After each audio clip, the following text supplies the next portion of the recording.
আল্লাহর প্রিয় হইতে হইলে নফল ইবাদত করতে হবে। কি কি নফল ইবাদত করে আল্লাহ তাআলার প্রিয় হতে পারে আমি দুই একটি আপনাদের সাথে শেয়ার করব ইনশাআল্লাহ। এক নাম্বার, আল্লাহর কোরআনের তেলাওয়াত। এটা আল্লাহর বাণী। কোরআন তেলাওয়াত মানে আল্লাহর সাথে কথা বলা।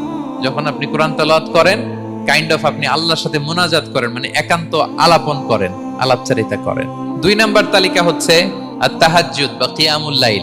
দুই রাকাত করে মাঝরাতে যে সালাতটা বিষ্ণু সাল্লাল্লাহু আলাইহি ওয়াসাল্লাম পড়তেন, এটাকে বলে কিয়ামুল লাইল বা তাহাজ্জুদ।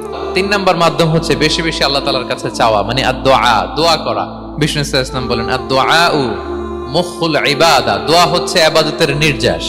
এবং আল্লাহর কাছে চাইলে আল্লাহ খুশি হয়, না চাইলে আল্লাহ বেজার হয়। বিনয়ের সাথে চাইতে হবে, চোখের পানি ছেড়ে চাইতে হবে, চাওয়ার মতো চাইতে হবে। চাওয়ার মতো চাইলে আল্লাহ দেয়।